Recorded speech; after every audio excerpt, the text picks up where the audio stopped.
Hola a todos y bienvenidos a este nuevo podcast en De Personas Radio. Periódicamente recogemos aquí tendencias, entrevistas, debates de temas de actualidad sobre el mundo de la empresa y la gestión de personas. Estaremos contigo durante los próximos minutos, así que gracias por escucharnos, por compartirnos y recomendarnos y por ser parte activa con tus comentarios. Recuerda que tu opinión nos hace ser mejores. ¡Empezamos!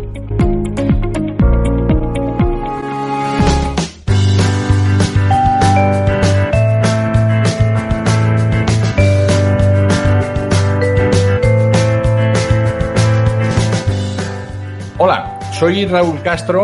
Hoy vamos a hablar de cambios. Vamos a hablar de estar en el momento preciso, en el lugar adecuado y probablemente en la situación más difícil que hemos pasado como industria. Vamos a hablar de la industria hotelera, pero vamos a hablar de la industria en general, ¿no? Un momento como este no lo habíamos vivido en ningún lado y para ello vamos a hablar con Jesús Sobrino, que es CEO en Palladium Hotel Group desde enero de este año. Mexicano, 39, yo no sé si 39 o 40 ya, las crónicas te dicen 39, Jesús, muy buenos días. 40, buenos días, 40 años llegaste al cuarto piso.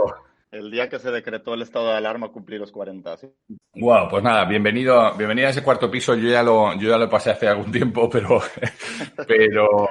sí, dicen que es un gran momento, ¿no? Porque uno empieza a dejar de lado aquello que pues casi tenía que hacer para la galería, ¿no? Y entro un poco en harina de lo que me gustaría hablar contigo, ¿no? Uno de esa parte más personal, ¿no? Uno pasa de esa primera parte de la vida donde tiene que demostrar a los demás, ¿no? A su familia, tal, lo que está consiguiendo, tal.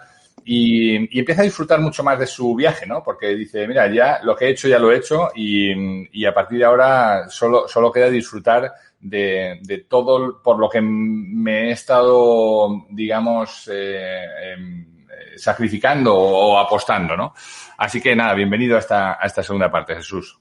Gracias. Sí, efectivamente, yo creo que es momento de cosechar, ¿no? Como que desde que eres joven vas sembrando y vas poniendo las semillitas y ciertamente llega un momento en que pues hay que empezar a recoger los frutos y yo creo que es la etapa en la que estoy empezando justo ahora. Uh-huh. Jesús es una de esas personas que si uno, pese a su juventud, uno empieza a leer el currículum, pues se come media entrevista, ¿no? Pero simplemente voy a dejar algunas pinceladas para situarnos. Hiciste una ingeniería en una de las mejores escuelas de referencia mexicanas, Tecnológico Monterrey, por extensión del mundo, porque el TEC de Monterrey es conocido en todos los sitios, en las áreas de tecnología y en otras áreas. Empezaste a trabajar para una empresa mexicana. Y en 2006 te agarras un avión y te plantas en María Molina a hacer un máster y tu vida cambia, porque cambias la parte de ingeniería, de procesos más pura o más técnica por la hotelería, ¿no? Cuéntanos, ¿cómo se llega allí a María Molina y por qué Madrid, ¿no? Y por qué el IE. Sí, la verdad es que siempre he sido bastante planeador, digamos, dentro de lo que cabe y siempre quise, desde que me gradué de la carrera de ingeniería industrial, la parte de memorizar no es lo mío, ¿no? Entonces lo mío era más bien el análisis, las matemáticas, los números, los problemas, la solución de problemas, etcétera. Y disfruté mucho la carrera, pero rápidamente me di cuenta que por la parte técnica por donde iba, por la parte de ingeniería en sí mismo, pues seguramente no iba a ser feliz toda mi vida, ¿no? Y quería buscar el cambio de rumbo total y ya me había planeado que a los 3 o 4 años de desempeñarme, digamos, en el trabajo donde estaba, pues me iba a venir a estudiar. Quería estudiar en una de las 20 mejores universidades del mundo y quería hacerlo en un año. Esos fueron mis parámetros. Lo de un año luego me arrepentí o me arrepiento ahora porque, claro, en ese momento a los 20 y tantos pues tienes prisa todavía, justo lo que decías hasta al principio, entonces quería acabarlo en un año. Imagínate estar con 20 y tantos años en Madrid, cuando estás allí dices, ¿por qué no elegí 2 años, no? O 3. ¿Por qué no lo hice de 4 años? ¿No? Me lo llevé con calma y entonces, bueno, me vine a Madrid, hice un MBA buscando ese cambio de rumbo de carrera y bueno, acabé en hotelería. No, la verdad es que no tenía ni idea de hoteles, ni tenía pensado irme a ese sector. Quería irme por el lado de las finanzas.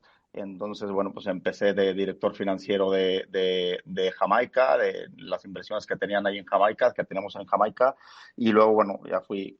Después regresé a la parte técnica, curiosamente, me vine de director general de la parte de nuevos proyectos e ingeniería, que desde el principio dije, bueno, sí agarro este trabajo, pero la idea es retomar mi rumbo, porque tenía muy claro que no quería encerrarme en la parte técnica. Y bueno, finalmente me dieron la oportunidad de convertirme en director general de Palladium, y pues aquí estoy disfrutando lo que se puede en este año tan paranormal, ¿no? Claro, pero fíjate, al final dicen que los caminos, ayer hablaba con unos alumnos del máster político en Miami, donde doy la asignatura de storytelling, y hablábamos un poco del discurso famoso de Steve Jobs, ¿no? En Stanford, ¿no? Que los puntos se unen hacia atrás, ¿no?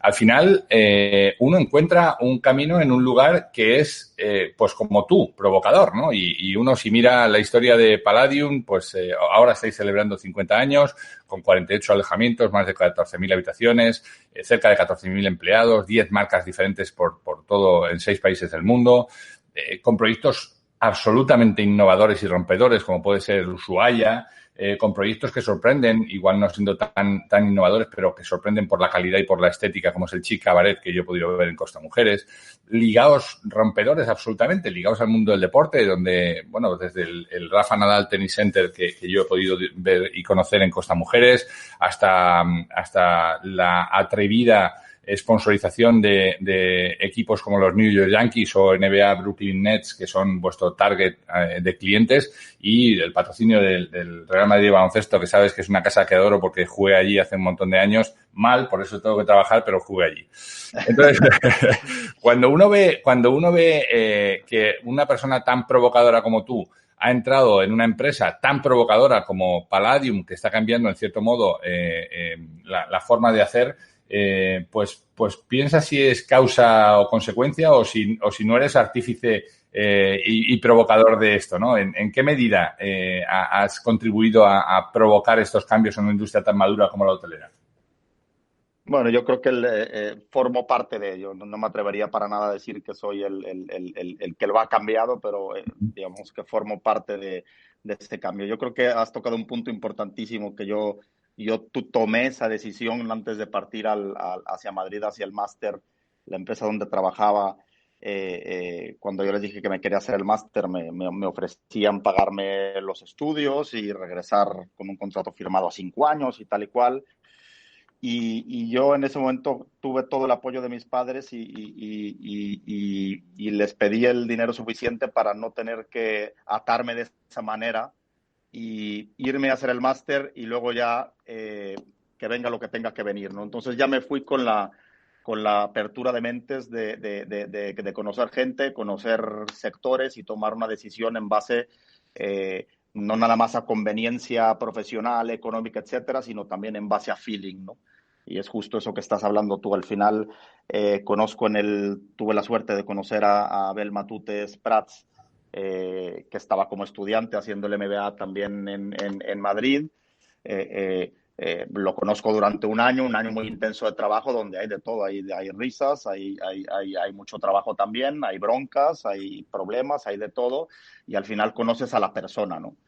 Y bueno, él estaba ahí también cumpliendo una misión, que quería prepararse para asumir, digamos, el relevo generacional, y al final pues hay ese feeling con él, ese feeling con el proyecto que me contó en su momento, etcétera. Y luego lo más curioso es que, bueno, se acaba el MBA y me invita a pasar unas vacaciones a Riviera Maya. Voy con mi novia en ese momento, ahora mi esposa y madre de mis 3 hijos. Vamos a Riviera Maya a pasar Año Nuevo con él y con toda su familia, hermanos, etcétera. Conozco a toda la familia, conozco al padre, y pues fui, digamos, el primero que entró con Abel del grupo, que después hizo, digamos, toda la transformación o el cambio generacional, ¿no? A partir de ahí fuimos fichando personas también del MBA, de ahí de Madrid. Y yo creo que eso ha sido una de las claves, ha sido eso, ¿no? Porque ahora mismo, pues nuestro director de comercial y marketing, Sergio Sertuche, es del Instituto de Empresa también de la misma promoción. Tomás Rodicio, de IT, también viene del MBA del 2006 del Instituto de Empresa, que lo hizo con nosotros. También Mario Biazzo, que es el director comercial de Latinoamérica. También Oscar Turrubiates, director financiero. Salvador Ortiz, que fue nuestro CFO por mucho tiempo y ahora es el CEO de la parte de propiedad. También, entonces al final hicimos un equipo de gente que teníamos, digamos, el mismo código de trabajo y que nos conocíamos perfectamente y ha sido clave para hacer toda esa transformación. Por lo tanto, en definitiva, y para no enrollarme más, he sido parte pero sin duda no me considero que lo haya hecho solo. De Persona Radio. Presenta y dirige Raúl Castro. En ViApp impulsamos los negocios mediante desarrollos de aplicaciones móviles y estrategias de marketing online. Visita viapp.com.mx. Os encontráis con una industria muy madura, con un proyecto muy exitoso y abanderáis 4 o 5 proyectos, 4 o 5 no, un montón de ellos, pero yo destaco 4 o 5 que son los más visibles, digamos, para el público. Seguro que internamente ha habido muchísimos más en estos 7, 8 años, ¿no? Desde que llegas a la subdirección general, pero por citar algunos muy visibles, el cambio de concepto de fiesta Palladium, o la puesta en marcha del concepto del Palladium Talent, o el concepto del TRS, del cambiar de Royal Suites al concepto de TRS de lujo, o el Palladium Way, que me consta, porque te lo he leído en alguna entrevista, que abanderaste y que empujaste pues con mucha intensidad, o recientemente, que lo habéis publicado hace nada, el concepto del Promotion Way para encontrar talento disponible dentro de la casa, ¿no? Sin embargo, después de todo esto, llega vuestro caso, ¿no? En las escuelas de negocios se trabaja en el método del caso y trabajamos generalmente, yo que estoy en el otro lado en muchas ocasiones, trabajamos con casos que ya os sucedieron, que sucedieron en entornos distintos y, bueno, pues es relativamente sencillo analizarlo a toro pasado, ¿no? Pero vosotros habéis estado trabajando vuestro caso, ¿no? Llega esta crisis y de verdad se pone a prueba si toda esa parte teórica que hemos estudiado acompañada con la práctica nos sirve de algo, ¿no? ¿Cómo vive un directivo como tú una situación tan difícil como esta, Jesús? Sí, bueno, de esto me pilla. Yo todavía estaba leyendo el libro de los primeros 100 días, ¿no? De cómo gestionar los primeros 100 días cuando vino y estalló la pandemia.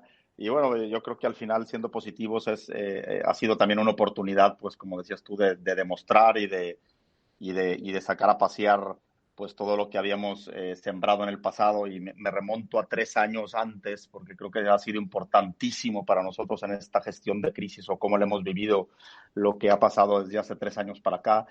El proyecto de reconversión de la empresa, de pasar, digamos, de 3, 4 estrellas a 5 estrellas y lifestyle y todo esto que ya no me enrollo para decir de Palladium porque ya lo has descrito tú muy bien, empezó hace más de 3 años, empezó hace 10 años, por ponerle una fecha, ¿no? Que ya es el 10º aniversario del Ushuaia. Uh-huh. Y digamos que el Ushuaia a lo mejor marcó ese inicio, ¿no? de esta nueva etapa. Empezó hace más de 10 años, pero luego nos dimos cuenta que nos faltaba una parte fundamental para poder terminar de realizar el cambio de la compañía si queríamos la parte cultural, que es en mucha parte algo que conoces tú muy bien y mucho mejor que yo y a lo que te dedicas. La parte cultural tenía que ser cambiada también, no era nada más un tema de invertir en los hoteles, invertir en producto, incrementar el número de staff por habitación, mejorar el whisky o el tequila que das, traer a Martín Berasategui para llevar al restaurante. Todo eso está muy bien y está al alcance del bolsillo, pero la parte cultural no se compra con dinero. Entonces, esa fue la razón por la que decido hacer un parón en mi carrera profesional e irme a estudiar otra vez. Y precisamente escogí el programa de A&P de Harvard hace 3 años porque es el que mejor contenido tenía a mi gusto o a mis necesidades, que era todo el tema cultural, o sea, el tema de personas, cultura, era la parte fuerte, el liderazgo, etcétera. La parte fuerte del programa era esa.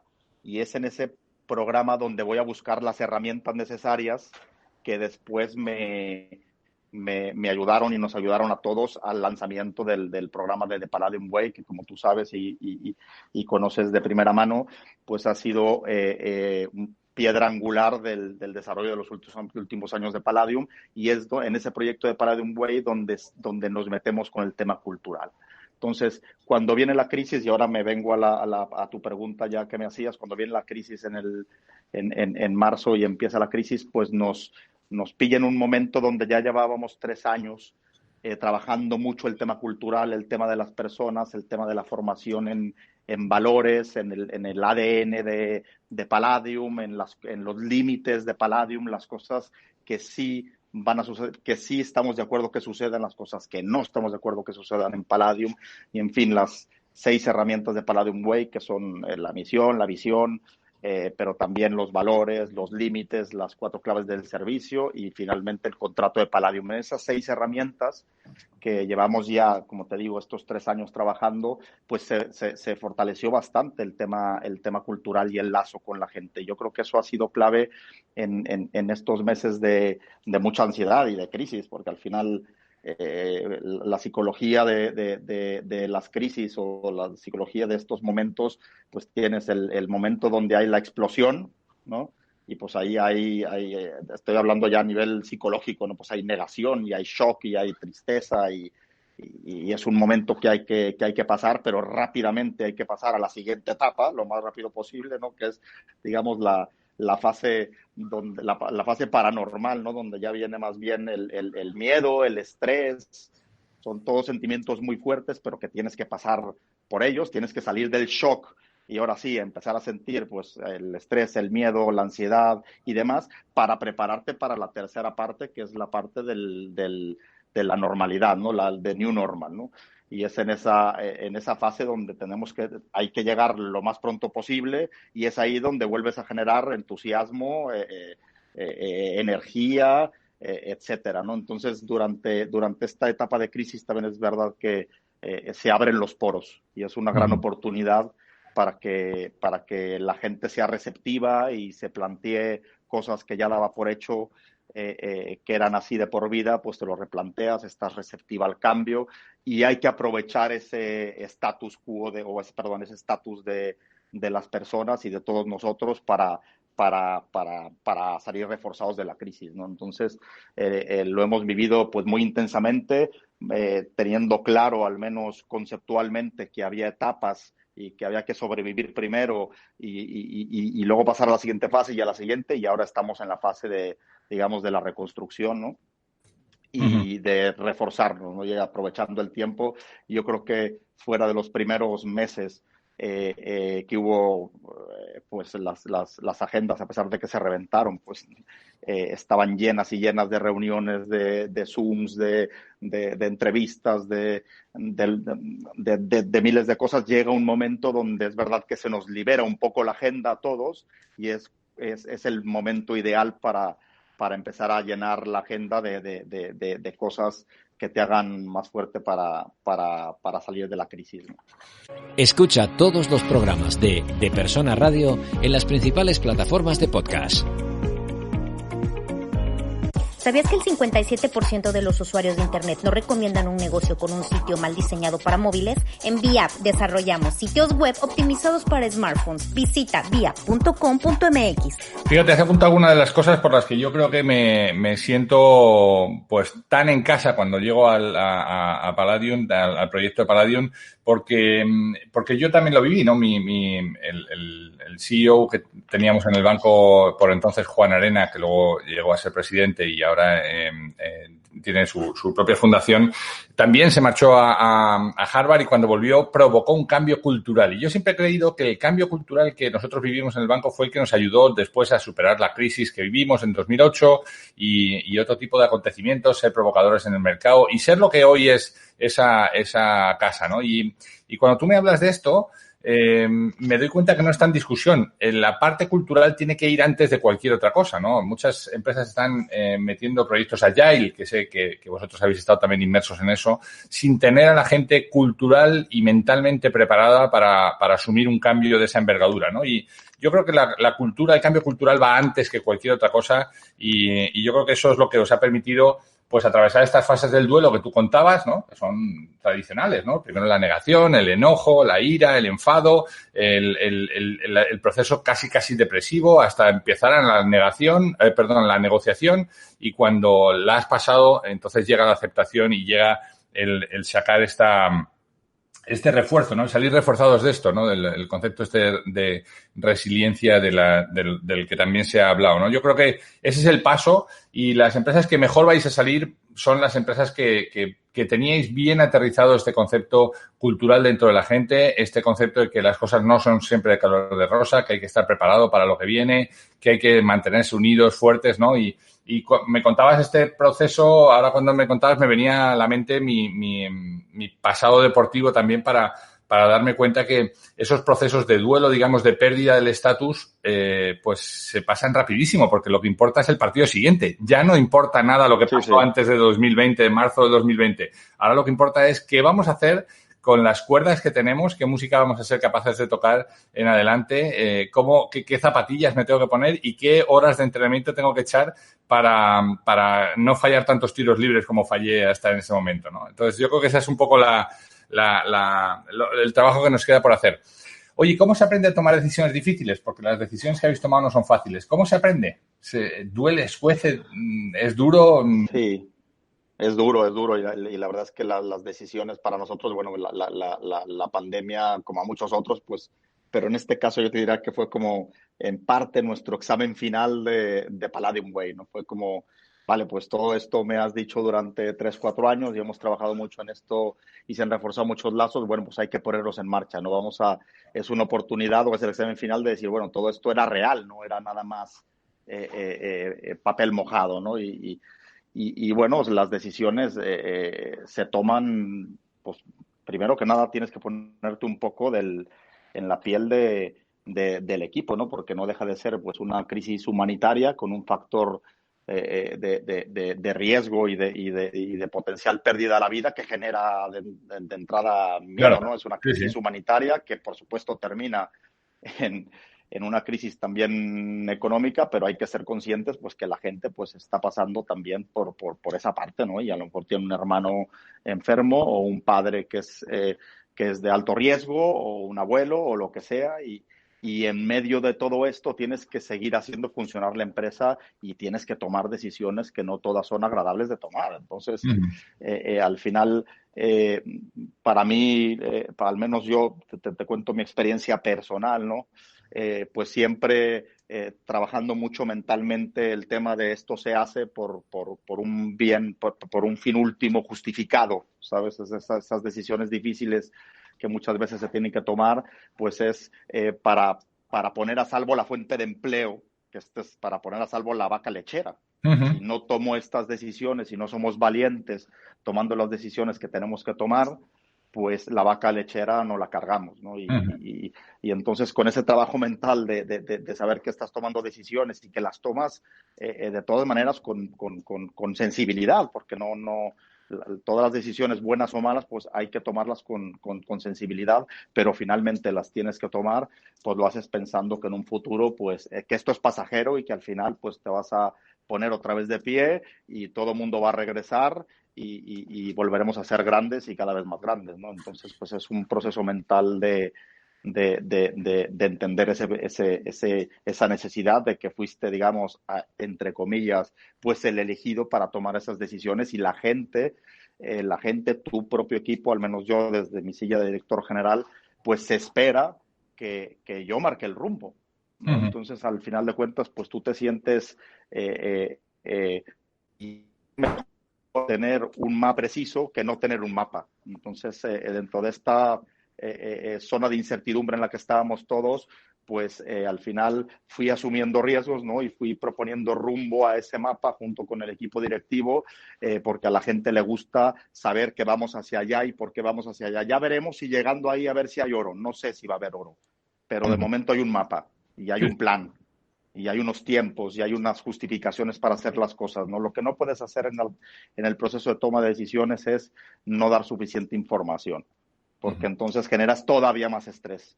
Más estrés, más incertidumbre, y eso es lo que mata, yo creo, a la gente, ¿no? Si al final, correcto, eso es como cuando te montas en el avión y empieza a moverse, ¿no? Tú y yo que hemos hecho unas cuantas millas volando, y de repente, cuando el avión se mueve, lo que hacemos es mirar a la azafata. Yo por lo menos miro a la azafata, ¿no? Si la azafata sigue poniendo los cafés, digo, esto no pasa nada. Ahora, si tú miras al jefe, ¿no? Y el jefe está persignándose, dices, espérate que vamos a tomar tierra, pero a lo bestia, ¿no? Sí, está claro, tal cual. Qué bueno. Oye, dicen que solo de las experiencias intensas se generan los aprendizajes, ¿no? Cuando ocurre una experiencia intensa se genera un aprendizaje. ¿Qué aprendizajes os ha dejado esta experiencia? ¿Qué aprendizajes te quedas en lo que llevamos? Porque aún tristemente no estamos en el ojo del huracán, parece que estamos en una falsa tranquilidad, pero los que hemos vivido un huracán sabemos que ahora queda la segunda parte, ¿no? ¿Qué enseñanza te ha dejado hasta ahora en términos de dirección esta pandemia? Bueno, yo creo que el primer aprendizaje que tenemos todos es que nada está escrito en piedra, ¿no? Eso primero que nada.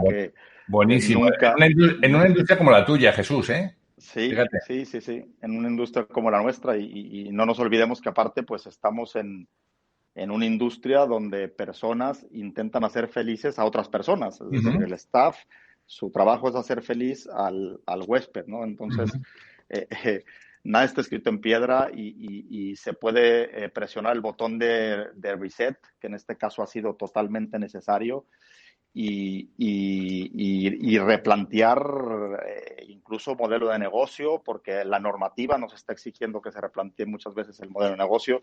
Tú piensas que en esta industria al final dependes de confianza, movilidad y interacción social. 3 elementos que totalmente se fueron al carajo con el tema de la crisis, se fueron totalmente al carajo. Entonces, hay que reconstruirlo. Yo creo que el aprendizaje también que yo me llevo de esta crisis es que vale la pena reflexionar sobre las raíces siempre, ¿no? Y porque muchas veces la solución no está en la superficie, hay que bajar hasta abajo, y ahora tenemos que volver a alimentar esas raíces que nos hagan fuertes y empezar poco a poco hacia arriba, ¿no? Y ha sido clave para nosotros pues haber invertido tiempo y dinero en fortalecer nuestra marca, fortalecer nuestra cultura, porque esas cosas no te las arrebata una crisis. Todo lo demás te lo arrebata la crisis inmediatamente, ¿no? Entonces, muy importante, o un aprendizaje importante es vale la pena invertir en estas cosas que no son tangibles, son intangibles, pero que son muy, muy potentes a la hora de que te enfrentas a una crisis, ¿no? Y otros aprendizajes es el trabajo en equipo, pues nunca ha estado más visible como en esta época de crisis. Nosotros en nuestro caso, pues todos los días a las 12 del día y todos los días a las 6 de la tarde, reunión masiva con los equipos directivos, y en esas reuniones de 2 horas, todos los días, pues fuimos construyendo el nuevo camino, fuimos discutiendo los riesgos, fuimos tomando las decisiones, y al final ese trabajo en equipo hace que todo el mundo se sienta partícipe de eso, ¿no? El accountability de la decisión tomada es fundamental. Entonces, también importantísimo eso, ¿no? Y aprendizajes, yo creo que hay muchos. Ya habrá tiempo, Raúl, sí, exacto. Ya habrá tiempo de apuntarlo en la libreta, que seguro que saldrá un buen libro de todo esto. Dice, ya hablaremos de ello cuando estemos secos, que de momento estamos todavía aquí con el chubasquero puesto, ¿no? Oye, correcto, Jesús, por ir acabando, que no te quiero robar más tiempo y no quiero abusar de tu generosidad. En estos tiempos de incertidumbre no falta quien dice, no, hay que reinventar la industria, es que esto es una industria, bueno, hasta incluso las propias autoridades, ¿no?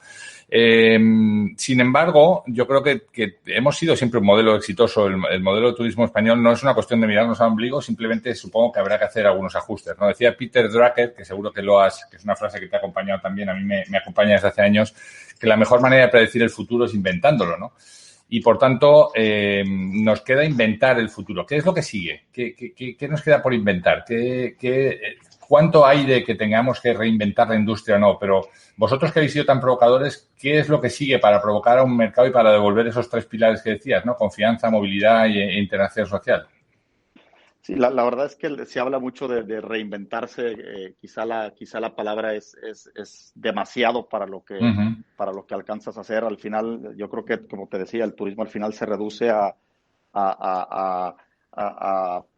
pues la gente quiere moverse, quiere disfrutar, ¿no? Y quiere interactuar, ¿no? Ese es un poco lo que busca. Y tú, bueno, te estoy hablando del turismo vacacional, ¿no? Luego viene el urbano, que puede ser negocio, puede ser lo que sea, y cumple otro perfil de cliente, y realmente lo que viene pues que es todavía hay que reflexionarlo, si te digo la verdad, Raúl.